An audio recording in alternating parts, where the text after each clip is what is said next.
Welcome to news Adda. Municipals target century, 15 MP సెగ్మెంట్లలో సర్వేల జోరు. మున్సిపల్ ఎన్నికల్లో విజయం కోసం అధికార కాంగ్రెస్తో పాటు ప్రతిపక్ష బీఆర్ఎస్, బీజేపీ ముమ్మరంగా పోటీ పడుతున్నాయి. కనీసం 100 స్థానాలు గెలిచి సెంచరీ మార్క్ సాధించాలని కాంగ్రెస్ టార్గెట్గా పెట్టుకుంది.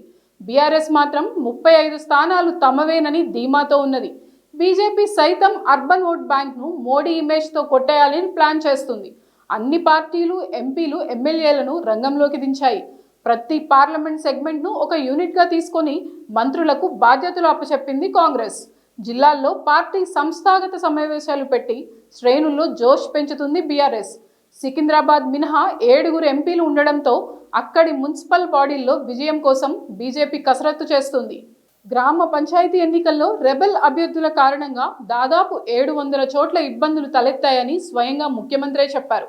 ఈసారి అలాంటి పొరపాటు జరగకుండా ఉండాలని అటు పార్లమెంట్ సెగ్మెంట్లకు ఇన్ఛార్జీలుగా నియమించిన మంత్రులకు స్పష్టం చేశారు.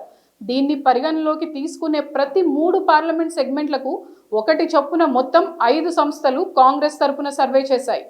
పార్టీ గుర్తుపై జరుగుతున్న ఎన్నికలు కావడంతో హస్తం నేతలు ప్రతిష్టాత్మకంగా తీసుకున్నారు. ఓవరాల్గా 90% స్థానాలను ఖాతాలో వేసుకోవాలని టార్గెట్గా పెట్టుకున్న కనీస స్థాయిలో 100 సీట్లు గెలవాలనుకుంటుంది. ఎన్నికల ప్రచార సభల్లో స్వయంగా పాల్గొంటానంటూ సీఎం ఇప్పటికే ప్రకటించారు. గ్రామీణ ఉపాధి హామీ పథకంపై కేంద్రం చేస్తున్న కుట్రలకు నిరసనగా జరిగే పార్టీ బహిరంగ సభలను మున్సిపల్ ఎన్నికల ప్రచార సభలుగా వాడుకోవాలని కాంగ్రెస్ భావిస్తుంది. ఉమ్మడి జిల్లాల్లో సీఎం పర్యటించనున్నారు. మున్సిపల్ ఎన్నికల్లో మైలేజ్ వస్తుందని కాంగ్రెస్ భావిస్తుంది. పంచాయతీ ఎన్నికల్లో కొన్ని చోట్ల అంచనా తప్పడంతో మున్సిపల్ ఎన్నికల్లో దాన్ని అధిగమించాలని కాంగ్రెస్ ప్రణాళిక సిద్ధం చేసుకుంది. అందులో భాగమే క్షేత్రస్థాయి పరిస్థితులను అధ్యయనం చేసే బాధ్యతను ప్రైవేట్ సర్వే సంస్థలకు అప్పచెప్పింది. ఎక్కడెక్కడ బలహీనంగా ఉంది, ఇతర పార్టీల నుంచి చేరికలు ఎక్కడ అవసరం, గెలవగలిగే అభ్యర్థులు ఎవరు, ఎక్కడెక్కడ పార్టీ నేతల మధ్య అంతరం ఉన్నది, ఇది ఫలితాలపై ఎలాంటి ప్రభావం చూపుతుంది, ఆ గ్యాప్ను అధిగమించడానికి ఏం చేయాలి, మంత్రులు డీసీసీల మధ్య సమన్వయ లోపం ఉందా, ఇలాంటి అంశాలతో సర్వే చేశారు. దాదాపు ఈ ప్రక్రియ కొలిక్కి వచ్చింది. ఇప్పటికే పీసీసీ చేతికి నివేదికలు అందాయి.